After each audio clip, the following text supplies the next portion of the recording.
What up, world? It's DJ Swamp Izzo, and now you get to jump off the porch with me on Dirty Glove Bastard. DJ Swamp Izzo! I pop a pill, I feel so amazing, I flex my skill. All right, so we got the legendary DJ Swamp Izzo. Finally jumping off the man. porch with us today, yeah, man. Man, for sure. You ready? I'm been ready, man. I'm ready, man. So how you feeling today, man? Man, I'm excited, man. This is a long time coming. I know we were going back and forth with a date, yeah, but I felt like it's time now. You know what I mean? Absolutely. It's time now. You got this single going crazy. It's perfect timing right now, man. Thanks to the streets, man. Thanks for the streets. Yeah, for sure. All right, so you're originally from South Carolina, right? Yeah, Walterboro, yeah. Walterboro. Okay, I've had a couple rappers from Walterboro. For real? Yeah. Yeah, the home. So what was your childhood like? What were you into as a kid coming up in Walterboro? Basic childhood, man. Basic childhood. Family rich, you know what I mean? Had a bunch of motorcycles and horses and giraffes and shit around the house. You know, basic shit. You know what I mean? Just basic shit growing up in the hood. You know what I mean? Nah, I was just fucking with you, man. We're gonna have fun with this. Listen, man. Just some basic growing up in the hood, man. Carolina's super wild, but back then it was a lot of money getters. So I grew up around a lot of hustlers. Okay. A lot of hustler guys who just wanted to get a lot of money. Yeah. It's basic. When would you say you jumped off the porch then? How old were you? 14, 15, I jumped off the porch and started dibbling and dabbling, scoring right up the street, which was, I was on the Chase Lounge side, so it was a major club over there that everybody used to hang at. I just wanted to just hang out there. And I still wanted to DJ, so I was DJing in the actual club at an early age. Oh, really? Yeah, I was Back DJing. when you were 14? Yeah, sneaking in there. I just went to the owner. I always asked the DJ, and he was like, "Get out of my face, you're too young." So one day I went to him and I was like, "Yo, I DJ for free." And he was like, "What? Get in here." It's like, so I was DJing in there for the old people, like they was dancing, shooting, stabbing and everything. I'm still in there sneaking out the house going to DJ. Yeah. For real life. Like, it was dope though. It's interesting, it's so exciting because every night it was something crazy went on. So our DJ, real crazy music back, you know what I mean, back in them days, and it'll be a fight or a shootout, but at the end, everybody used to slow drag. Oh, really? Crazy. What the hell? After the fight, after the stabbing, police, paramedics outside, but it'd just be slow dragging. Like, it's like weird growing up, for them type people back in the days. That's wild right there. Word. Were there any DJs you looked up to when you first started, like that kind of maybe inspired you to want to try I out? always Kid Capri, Ron G, Okay. you know, those guys. Red Alert, of course. Just listen to the radio, and my brothers and them back in the days, like, put me onto the music. Yeah. When did you move to Bankhead? Bankhead, 2000, I don't know, 2015, I think, 2004, 2005. Okay. 2004, 2000, like right around the surges of the Born Homes, the Shawty Lows. That was me creeping. Yeah. That was me creeping into, you know what I mean, on the low. I was behind the scenes of it. Scream, with my partner Scream, you know what I mean? We was just controlling everything. He was putting out the mixtapes and I was just on the road with the artists. Okay. So were you taking DJing serious back then? Definitely not. You're still in the streets, and all those guys are streets. So the music you was hearing on the radio, was more of a commercialized music, but they was putting out real dungeon music. Yeah. Especially for Shawty Lo, he was putting out real dungeon rap that a lot of it didn't make it to the mainstream, but it was killing the streets in the South. When did you realize the type of impact that they were putting on onto the music scene at that time? I think They Know was the one that really stuck outside of 285, outside of Georgia. Yeah. Starts sweeping down to Carolinas and Tennessees and Alabamas, Florida. Then it started rising. So when music down south rises, up north, Virginia, Maryland, Baltimore, DC, New York, you got something. Yeah. You got something for real. You have a story about Lo you can share with us? I got a million stories, man. A lot of people don't know. Rest in peace, Shawty Lo. His death anniversary was the other day, but a lot of people don't know how much he was a real comedian. This dude played so much, bro. Shout out to Rest in peace, Shawty Lo. He played, like right now, he could be having an interview and he'd just be playing with the people in the background. He never serious. He was never serious. I never like until something happened, but I never witnessed that. I was around him so much. He was real serious. He was a funny person, bro.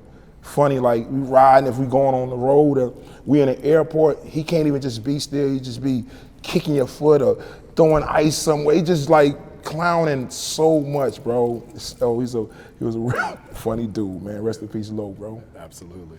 What's his legacy in Bankhead? Oh yeah, man. One of the top dogs, or one of the underdogs who made it. One of, you know, like they always say, one of us from the streets. You know what I mean, who really made it without too much of a talent. You know, that's when you make it in the music business and you're really not a rapper, you really accomplish something. Mm-hmm. You know what I mean? You really accomplish something. You step into this world and you get a big record.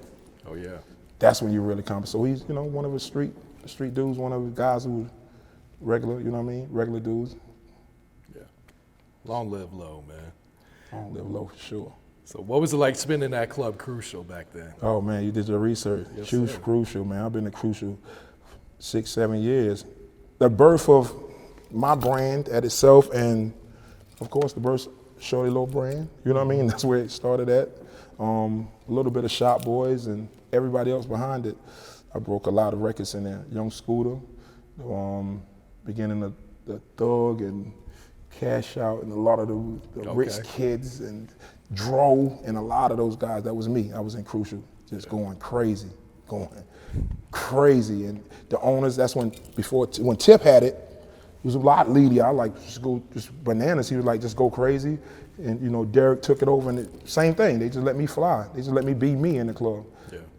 So it was going crazy. Just like artists come up, and I felt like they had what it take. I gave them a shot of a lifetime. A shot of a lifetime for free. Just gave them a shot like, let's work. Yeah.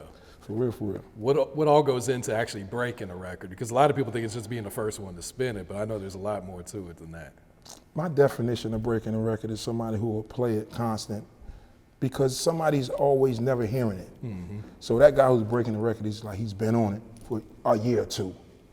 That's breaking the record, because it's always somebody, especially if you win one club, it's kind of a little harder, but if you building that momentum and you got that kind of spark at that one club, they got to come to you.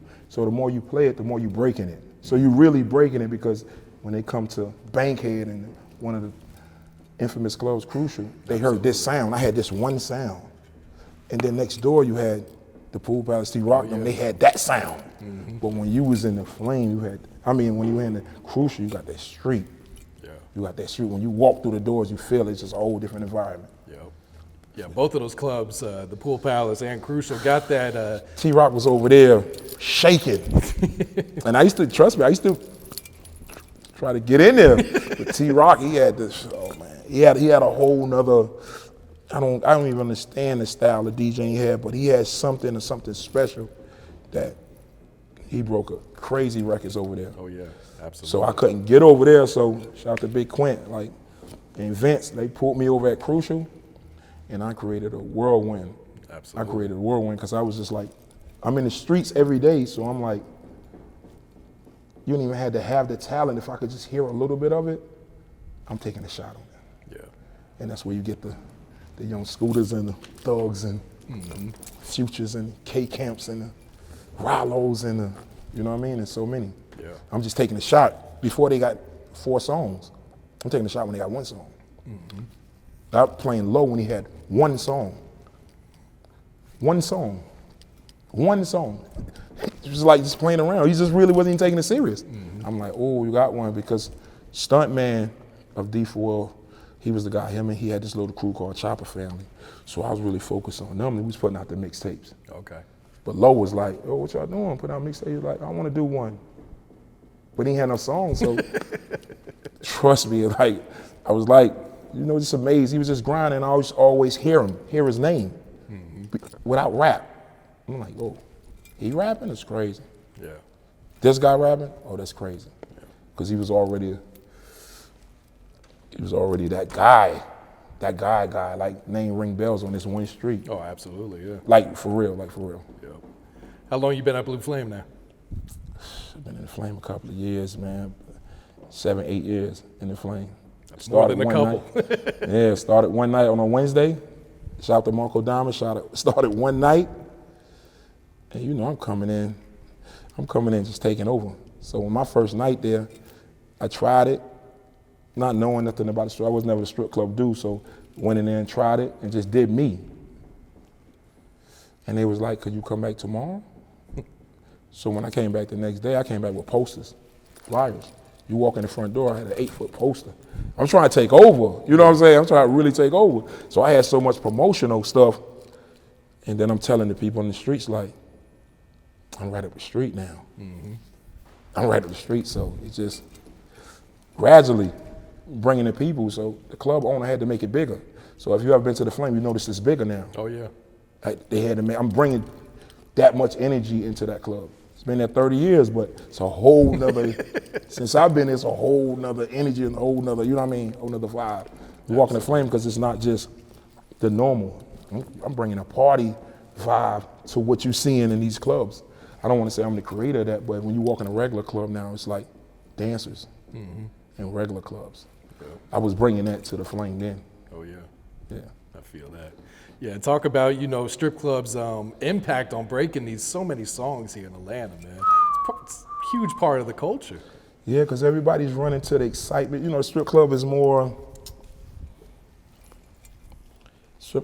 a 2-for-1 price. When you walk in a regular club, you're just there to dance and party. Strip club, you get entertainment and you can party and dance. So it's like a 2-for-1 deal. So most people are coming to have, it's more fun now. It's the new thing. It's the new, I don't know what to call it, but I kind of brought that vibe to it. So the records are the same thing as I was doing at Crucial. I'm doing it 2 times as much now at these strip clubs because this is where everybody's coming to regardless. They'll skip past a club. Like if anybody want to hang out there, be like, we're going to go to a club and dance. Most clubs ain't even set up to dance. They're all sectioned out. Yeah. So you come get some entertainment for the same amount, you know what I mean? So that's what it is. I'm just doing the same thing I was doing in them hole in the walls and them trailers. Yeah, man, so you forgot about that. I started in the trailers. You forgot about that. Yeah. I started in a backyard, really. DJing in a backyard, like for real. Out of a window, out of my mother's window. When she go to work, I'm out there sneaking parties in the back. Yo, come over here and listen to me DJ. You know what I mean? For real, for real. That's hard. And what I like about the Flame is like all the top rappers, they got to swing by there. They come by and they show love too. They come by and show love. They come by. I seen Kevin Gates there, a year ago, 2 years ago? Kevin Gates, Dave Chappelle. Yep. Dave Chappelle came in, I was crying the whole time. I couldn't even DJ.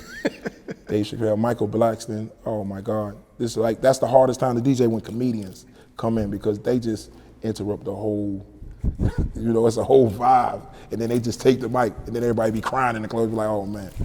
David Chappelle, one funny guy, bro, crazy. That's wild. But every rapper that I can think of in the city has came through the Flame and you can hear it in their music because they talk about it so much though. So shout to all the rappers, shout to the Flame. Yeah. So how far back does your relationship with Scream and Hoodrich go? Oh man, almost like a year or 2 after I touched down, I was just running around the city and I'm just taking all parties, as much parties as I can. If you got $30, I'm DJing it. No cap, like I didn't DJ parties where I just didn't get paid. And I was just trying to change the old person I used to be. So I'm trying to translate from the streets to a DJ and I'm like, I'm gonna have to take a lot of bumps. So I've been plenty of parties. I was promised this, DJ, and the promoter's gone. Before the club is over, the promoter's gone. I'm like, oh. But just take that bump in the road and just building enough speed and Rip coming to me, telling me this idea about this Hoodrich thing and what they stand for and what they believe in. Like, yo, kind of the definition of what we talking about, Hoodrich. So I just see it in you. Came to my crib. I ain't had nothing in there. Sat on the floor. And he started just listening. And I was working on Young Scooter mixtape. Okay. I'm working on this mixtape, not knowing what I'm doing, but I'm working because I'm emulating the people I listen to, Kid Capri's and those guys. Yeah. So I'm just emulating, saying what they saying, you know what I mean, in my way on these mixtapes. And he's like, that ain't, you yelling, but it's dope. It's cool. I'm like, so what do I do? How do I adjust it? Because I don't even know how to adjust mixing and mic. I'm just freestyling. He's like, just leave it like that. So the first mixtape I ever did was Young Scooter, Plug Talk. Oh, really? So do your research. The first mixtape ever was Young Scooter, Plug Talk, and there was always a guy who was with in the studio, in the corner. But he had songs with Scooter, but he was over there. But they was just going, Scooter was going through the songs. He was like, yeah, I'm gonna put this on here. Matter of fact, put this on here. Listen to it real quick, Izzo. And I listened to it and it was Future. So if you go back and do your research, the first song on Scooter's mixtape starts with Future. It's like crazy. I was ahead of my time. Couldn't even believe it. I was just like, this song is crazy. It's called Real Diamonds. I was like, this is gonna be the first song. And they was like, why? I was like, let me do it. But the first song on Scooter's first ever mixtape, I started with Future. You knew back then. He rapped first. Yeah. And then he had this other name. So I was like, it gotta be crazy, you gotta say it different. So his first drops was The Future. That's what he was calling himself. Cause I'm like, he had some other name. I was like, he was saying something else. And I was like, man, we doing this mixtape, bro. It gotta be crazy. It gotta be crazy. Like, you gotta say it like, because they wasn't into drops. These street guys. Mm-hmm. So they not into what I'm into is DJing. So they just want me to just talk over it and give it to them. I'm like, nah, you gotta interact with me. You gotta give me drops. And they were like, come on, why would we have to do it? Just go in the booth. They probably didn't even know what a drop was. Yeah, so they in the booth. So Future saying a lot. I'm like, man, it gotta sell, man. You got a crazy name, bro. It gotta be crazy. Cause he was meathead. I'm like, you gotta be crazy. He was like, yo, it's the kid. The Future. It's like, ooh, keep it.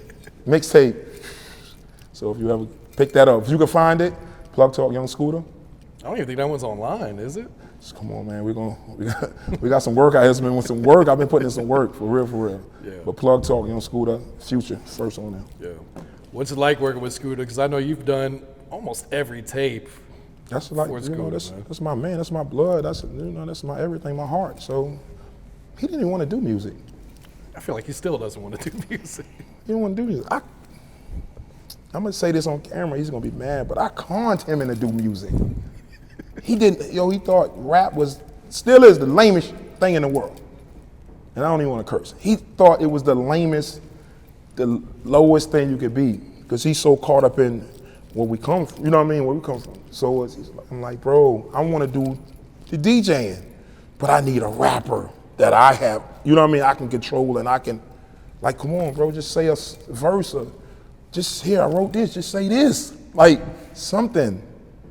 But he always was living in his mind better than a rapper. So he like, I got everything and more that my friends that rap got.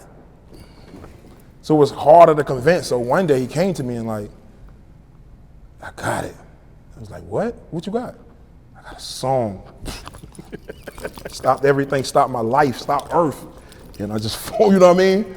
Started forming everything around him and his brand. Yeah. But he was still caught up in the street, so he going in and out of jail. So he put projects out, but he still wasn't serious. You know what I mean? You know how it's hard when you put that project out with that artist and he's rapping, but I know him. He's not no rapper at all. Like you say, still to this day, he's not no rapper. He make good music. Oh, he makes great music, man. But he would be one of the top rappers in the game if he took it serious. Always, but he's not a rapper. So then that same element, I'm still dreaming, and they introduced me to this dude on Cleveland Avenue. Now this is where the world turns. Because I got Scooter going crazy, street lottery. Classic. Streets. Classic. Name is Ringing Swamp. Scooter. Ringing. And then it's this dude from Cleveland Avenue.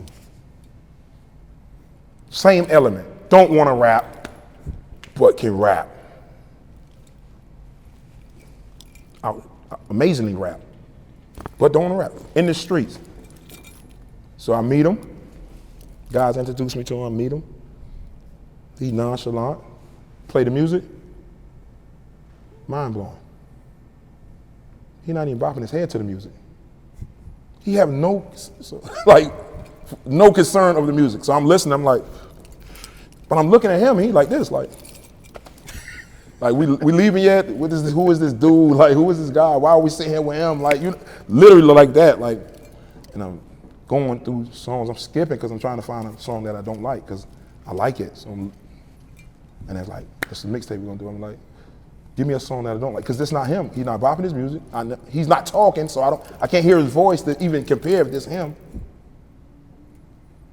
And then we leave out and we talking. He's like, bro, I want to fuck with you, bro. I'm like, bro, so what we doing? What we doing? He's like, I'm gonna tell you in a minute. Jump in the car with me. We riding, and then he breaks it down. And this guy's Young Thug. So he breaks the story, him, the real story. So that's why you hear me so excited on the first Young Thug tape. I came for nothing. Because now I got this guy with me every day in the car, and he taking me to his hood, Cleveland, and he wants this to be serious, so he introduced me to his family. Still to this day, he got love for his family, his sisters, his mom, everybody. He introduced me to his meaning, like, Swamp, I want you to understand this much. But the music is so big. So when we dropped the first mixtape, the world didn't get it. So that's the downside to success, is you gotta take that loss that you don't even know it's a win, because nobody liked it. They started comparing him to some people. It was so different than what was coming out of the trying to sound like, ooh. Yeah. And I'm like, no, listen what he's saying, because I come from the school of lyricism and rapping, and I used to rap. So I'm listening to him, and he's so unorthodox. And he's rapping on songs, high, low notes, melody, lyrics, switching, the vibe, holding a whole song by itself. I'm like, so I said, all right, this is what I'm gonna do. I'm taking him on Bankhead with my other guys, 2K. I'm taking him on Bankhead. I want him to sit there. I want him to rock out with these guys. Let me see if it's for real. It's on YouTube, documenting it. Hit record, play this, record this.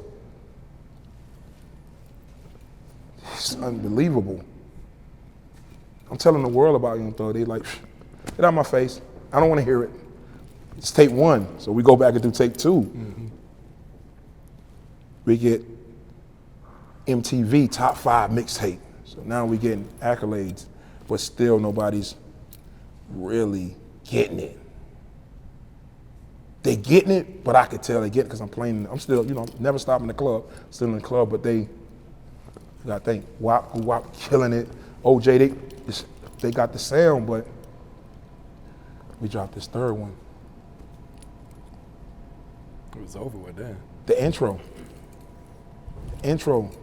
I was in LA with Thug, and we did an interview, just chopping it up. 2 hours, talked about it. It's recently, because I wanted to see if he still remembered. He remembered every moment, which was, I can die after that, you know what I mean? Just working with that project. Yeah, came from nothing. 3, the intro. So go back, do your research, just listen to the intro. Part 3, came from nothing. That's when I knew. So. And 1017 Thug, that was out of here too. That was already, when he reached out to Guwap, it solidified it, you know what I mean? Because that's the stamps, that's the solidified it, like the hard work paid off for Atlanta. But that 3 was my baby. Me and Scream teamed up. The Scream is a powerhouse mixtapes. We teamed up and did 1017 when he was with Guwap. So now Thug is in a 285 Atlanta household name, like, oh yeah, like everybody gets it. And then he surges over to Stunner. And that's the biggest house on the planet. Mm-hmm. So, and then here we are today. Yeah. It's crazy. Yeah. Talk to me, man. Come on, man. Talk to me, man. What's up? American Gangster, man. American Gangster. What did you think of Ralo and his music when he first started rapping? Ralo, like, it's a nephew. So I'm gonna tell a story. Ralo called me and said, "Oh, I'm gonna do this music. I want you to do my mixtape. I want to be the biggest mixtape in the world. I said, all right, you got some music? No, I'm about to have the music though. That's him just, he always seen the future, just thought his whole life out. So Free Ralo too. He just wanted to do it bigger, and he wanted to tell it from the street aspect of how it came from, where he came from and how it used to be. The streets and the music is not the same. He was raw. He telling the truth word for word on them songs. He put his heart into those songs. So the first mixtape we did was 2 shock value. It was 2 shock value. Besides his high-pitched voice.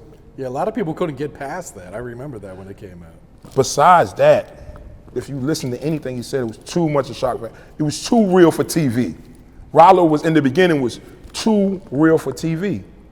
And then he started, the second we started getting it and dumbing it down. But the first ever phone call he ever called me, he said, I want to do a mixtape, I want to do you. I want to be the biggest. I want to do you and DJ Khaled. Call Khaled. Swear to God, I was like, bro, what are you talking? What kind of person? I want you to do you and DJ Khaled, the first mixtape. Big. I wanted to be the biggest mixtape ever. I'm like, yo, now you tripping. Like, let's at least, you know what I mean? Khaled is a big bracket. Like, let's get some songs. Let's get something going first. He was like, no. So, you know what I mean? Eventually we put it out there. You see he did one with Khaled Stills. You know what I mean? So it was crazy. Ralo always foresee. Right now to this day, I talk to him like, he ready to put a mixtape out. He dropping projects while he's still behind the ball too. He's got that much music too. Yeah, he got a lot of music. He's been working. He was really trying to get into the mold of understanding it. And once he learned the business, now he's at that point where I can sit down and be comfortable about the music. Yeah. So Free Ralo, man, shout out to nephew, absolutely, man. Yeah. So how did the whole Rich Gang situation come about? Rich Gang started like when I was born in New Orleans, and then I was born in Birdman. We came out at the same time, and a bird came out and dropped down a baby. You want that story, or you want the real story? On. No, I'm just playing. Nah, man, Stunner. Man, shout out to Stunner, man. You already know, man. The big dog, the biggest bird, reached out to me with this idea that I couldn't refuse. Opportunity of a lifetime to put all my hard-earned work on a major platform and use my great friends at it. So he had this vision 2015, 14. You gotta thank Thug is over there. Thug is with Stunner. I'm not there yet. Thug is with Stunner. Scooter's over there. Scooter did Rich Gang, you know, the Columbia remix with Stunner. Mm-hmm. So all my little seeds. And Quan, you did Quan's first mixtape too. Yo, all my little seeds somehow are growing around Stunner. So it only makes sense. Yo, where's this coming from? It's coming from Swamp Izzo. What? Who? Where? Yo, this guy still over there. Today is like a beautiful day because still to that 7 years ago, what he told me, because I talked to him for like 6 hours. I was at Thug's birthday party. Bro, he was talking, and Stunner, he talks low, so you got to really pay attention or you'll miss it. Talked to me for like 6 hours, but everything he said back then is still the same thing today. So a man keep his word is like, you know what I mean, the utmost respect for me. Yeah. Double salute, Stunner, you already know. Absolutely. You see what he doing out here for me right now. No, like, definitely, man. Nah. So yeah, you guys just dropped this new record. Yeah, 3 man. cell phones. Come on, man. Real life, man. Real life. Real life. It man. ain't real just life. a song. Let them know. Not just a song, it's man. a lifestyle. For real, yeah. Nah, for real. You got to believe in what you're doing. You got to do what you're doing. Yeah. So, the new record out right now, 3 cell phone, Future, gave me a blessing of a lifetime. Gave me like 6, 7 records to choose from. Oh, really? Yeah, but I just wanted to jump into this new stage of life. But I wanted to give it that feel like how I felt Future. So I want people to feel like how I felt Future when I first heard it. So it's gonna be rugged, it's gonna be, it's not gonna be digital, it's gonna be analog. So it's gonna be that rugged feel, because DJs be like, oh, it don't sound, wanna be cleaner. I'm like, no, I'm not even clean. Like, I wanted to feel, you know what I mean? I didn't want Future to wear the jewelry in the video. I wanted to be, but you know what I mean? That's why we got Brandon came through and gave me a visual of a lifetime. Shout out to Brandon. He gave me a visual. I think we tried to shoot that video like 3 days in a row. It rained. It was all kind of elements like trying to stop it, but he came out with the cameras, man. And you see that video, it's crazy. Man. Yeah, and everyone pulled up too. Birdman in there. Birdman, Thug pulled up. 42 Doug, shout out to 42 Doug, he pulled up. A lot of them came. A lot of little secrets, man, behind the scenes. I'm gonna sprinkle it out a little bit. It's a lot of people that didn't get to make the video, but the final cut, but they was there to support. Streets came out, it was like, for real. There's a lot of people that came out to support the video. Yeah. On BET Jams. BET Jams, thank you, whole Cash Money family. We working. Sure. We just starting though, Today is the first day. I'm not counting when it came. Today is the first day. So whenever this airs, that's the first day. There it is. So are you planning like to do a project, or you kind of just focus on just dropping singles now? You forgot about the movies? I'm on my Denzel. You can't see what I look like? I'm on my Denzel. I'm getting into movies. I just did, how many movies I shot, bro? I seen that on last interview. How many movies I shot, bro? Yeah, 4 movies. Yeah, I got 4 movies. I'm working on movies. Man, next single, something, I don't want to give it away. You can't give them too much, man. I got Future, one of the #1 artists on the planet right now. It's only Future and Drake. That's the family, of course. So that's here. So my next level has got to be there. There. It's going to be there. Just hold it right there. Just think about this for a minute, world. Just think about this. Everybody, and if you're sitting home or you're on your phone, just think about this. I dropped this record with Future. What do you think I'm going next? Just think that for a second. Matter of fact, put it on pause, think about it. Yes, I'm going that far. Come on, play it again. I'm going that far, world. It's going to be that big. You can't go down. It's got to keep going up. Yeah, I'm not going. I don't even know people that's that low. Even my young guys, Spanky and all the Petalman, they is the big artists. So I can't even go lower. They the same competition. Even if I go back to Carolina and get Tez and RC, the Southern Dogs. Even if I go back to get them guys, or if I go to New York and get my other guys, you know what I mean? Dre, I got some, you know what I mean? Got some heavy hitters, man. Yeah. Can we expect some more of these Break Bread interviews, man? I love these shits, man. You went to my podcast, Break Bread with Swamp Izzo. I want to still do it. Shout out to Kel's Kitchen. I wanted to, in my mind state, me and Scream go back and forth about this. I wanted to give that Carolina feel, so I got with Kel's Kitchen, which is from Carolina. I just wanted to shoot this. Everything is kind of spiritual, and you know what I mean, and it got some real connection to it while I'm doing it. But we're gonna get back at it. Kels, open back up so we can get it going. Get it back. Let's get it back going, Kels. They telling you right now. Let's get it back going. Break Bread with Swamp Izzo. Yeah, and I'm gonna try to have next guy Drake or something. Get Drake on there or something. Drake, if you seeing this, stop. Call the other phone, Drake. Before we get you out of here, what's some advice you give some upcoming DJs?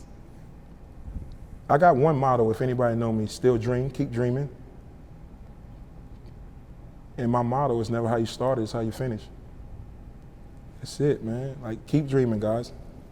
It's no age limit on it. It's no ceiling to when it's gonna happen. So keep going. Even, I don't know, the greatest, it take time. Absolutely. That's it. Yeah. I'm not done though. No. Come on, ask me some more. Come on. I got time. What's the difference between... No, not that question. Don't ask me that question. Ask me the other question. I'm just playing, man. What's up, man? Talk to me. What's the difference between spinning on the radio and in clubs? Radio is, of course, programmed. So you got to follow up. Do you get any type of free reign? No. There it is. No. You won't catch me saying that on camera. No. But the radio is this. The radio is this: one way, one highway, one lane, so you don't switch. You know what I mean? The club, I go down a dirt road, I take shortcuts, back roads. As long as I keep the crowd in that same vibe, I can go the back way, and I can play something that I feel that is dope. Not just playing records. If you come to the Flame, anybody tell you come to the Flame, I got a security guard. Mm-hmm. I'm that mind state, like, you got to talk to him before you even talk to me. Because I'm buffing out, like, if you're not for real, there's no need to talk to me. You got to go, no disrespect to any artist, you got to be for real, because I got this crowd, and I want to be for real. So if I'm playing it, I'm for real about it. I feel that. I'm for real. So if you get to me and we should talk outside the club anyway. But if you come into the club and you got that vibe, you got that record, and you feel good about it, because I could tell everybody got that famous line, but you'll know sometime when that artist is for real. That artist is for real, and they got it. And I have played records that I never met an artist, and it was the one. I'm talking about the one, for real. What's some of the hottest records in the club right now that you Right now? We know 3 cell phones. I'm about to say, because if you want to ask me, the hottest 3 records out is 3 cell phones, of course. 3 cell phones, of course. And you can't even forget about the hottest record out, 3 cell phones. Come on, man. The club version, the instrumental, the club version, acapella. they clean the Disney version. Every record that I'm playing, no, for real. But we bubbling hot, man. Y'all please support the kid, man. 3 cell phones featuring Future. Cash Money Rich Gang. You got any shout outs you want to give before we wrap it up here, Swamp? Shout out to mommy, man. Shout out to my mother. Shout out to Bootsy, my daughter. Love you to death. Shout out to my family. You already know what it is. They power us. DJ Swamp Izzo. I popped a pill, I feel so amazing. I flexed my skills, I was at the days,